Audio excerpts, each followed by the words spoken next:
Welcome scholars. Today I will discuss with you a very important question of class 10th from chapter number 1, that is prove that root 3 is an irrational number. आपको ये बताना है कि root 3 एक irrational number होगा. Basically rational क्या होता है और इरेशनल क्या होता है उसको चेक करें. Rational which is in the form of fraction just like 2/4. कैसा है ये तो रेशनल हो गया. रेशनल मीन्स विच इज क्या हो डिविजिबल हो जाए, क्या हो डिविजिबल हो, ठीक है ना, और वो टर्मिनेटिंग हो, ठीक है ना, चाहे टर्मिनेटिंग के साथ साथ रिपीटिंग भी हो, ठीक है ना, टर्मिनेटिंग हो और रिपीटिंग भी हो. वो क्या होता है, वो होगा इरेशनल नंबर. फिर इरेशनल कैसा होगा, इरेशनल नंबर क्या होगा, नॉन टर्मिनेटिंग और नॉन रिपीटिंग नंबर्स.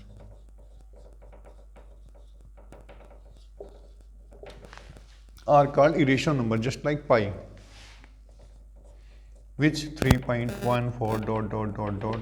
कैसा है ये, non terminating non repeating number है, यदि हम इसको आगे तक लिखते हैं. One more I am taking here just like 1.15287562 dot dot dot dot something this type. तो this type of number is called non terminating non repeating.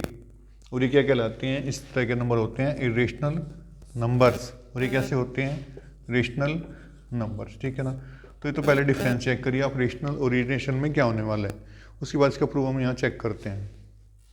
Proof check करते हैं, प्रूफ.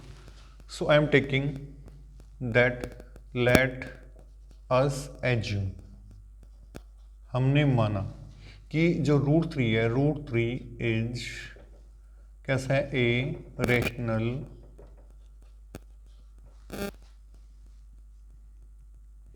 नंबर. मैंने माना कि जो रूट 3 है मेरा वो कैसा है, वो रेशनल नंबर है, वो रेशनल नंबर की फॉर्म में है.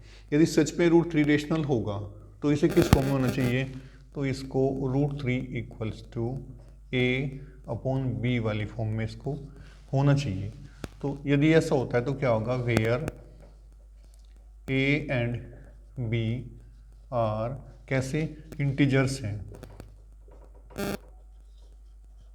और कैसे इंटीजर्स को प्राइम भी हैं, ठीक है ना. तो ये क्या है, इंटीजर्स हैं और को प्राइम भी है अपने आप में, ठीक है ना. और यहाँ पर b does not equals to 0 भी है, तो हम कह सकते हैं कि a एंड b आर को प्राइम इंटीजर्स हो गए, ठीक है ना. तो ये जो को प्राइम वाला वर्ड है ये कैसे इसको एक्सप्लेन करें आप समझिए एक बार.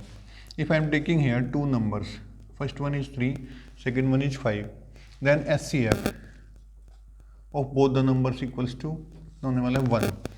तो दोनों का SCF क्या हो जाएगा, 1 हो जाएगा, यानी कि पेयर ऑफ नंबर्स या फिर integers which have only a single factor 1, that's called को प्राइम नंबर. तो इस तरह के नंबर क्या कहलाएंगे, को प्राइम नंबर्स कहलाते हैं, ठीक है. Now squaring on both side, क्या करेंगे हम, squaring SQUARING, squaring on both sides करते हैं. देखो यहाँ पे जब स्क्वायर करेंगे तो ये रूट क्या होगा, स्किप हो जाएगा, रूट हट जाएगा यहाँ से. तो यहाँ हमें मिलेगा 3, that is equals to a square upon b square. So in cross multiply this one is 3b square equals to a square. One more time b square equals to a square by 3 हो जाएगा, ठीक है ना. तो हम यहाँ पे लिख सकते हैं कि a square is divisible by 3, so a is also divisible by 3.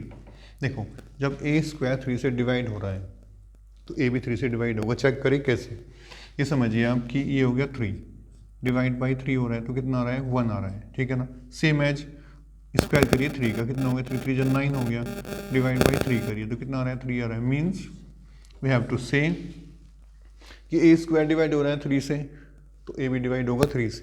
तो इसलिए मैंने यहाँ पे लिखा है square is divisible by 3, so a is also divisible by 3. तो देखो यहाँ पे a का एक फैक्टर में क्या मिला, 3 मिल चुका है यहाँ से.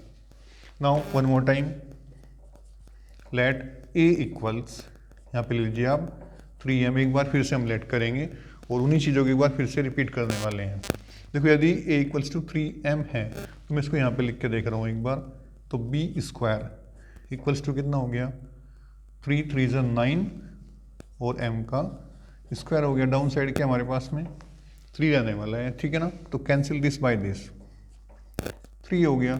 तो वी कैन से कि b स्क्वायर इक्वल्स टू क्या हो गया 3 m स्क्वायर हो गया। और one more time we can say कि m स्क्वायर इक्वल्स टू क्या हो गया b स्क्वायर बाई 3 हो जाएगा। देखो यहाँ पे क्या है 3 डिवाइड में जाएगा तो b स्क्वायर बाई 3 हो जाएगा। चलते हैं,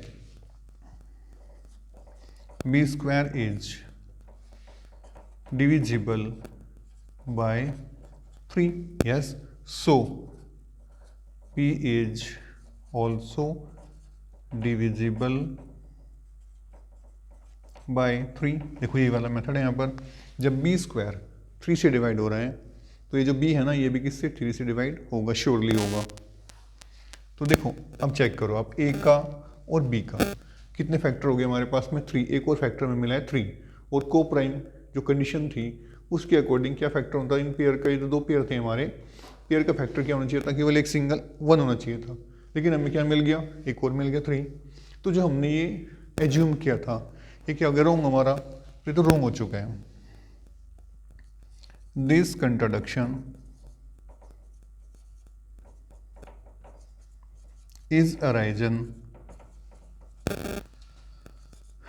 due to our wrong assumption। अब क्या हुआ देखो चेक करो, ये जो विरोधाभास की स्थिति पैदा हुई, यानी कि जो हमारा ये सब कुछ क्या हो गया रॉन्ग हो गया। यहाँ पे क्यों हुआ है, क्योंकि जो हमने माना है ना दिस कंट्राडिक्शन जो विरोधाभास हुआ है क्यों अराइज हो रहा है, due to our wrong assumption, क्योंकि जो हमने ऊपर लेट किया जो एज्यूम किया है वो क्या हमारा रॉन्ग हो चुका है। तो जो हमारा एजम्पशन ही रॉन्ग हो गया, सो √3 कैसा हो गया, √3 is irrational number. So √3 is N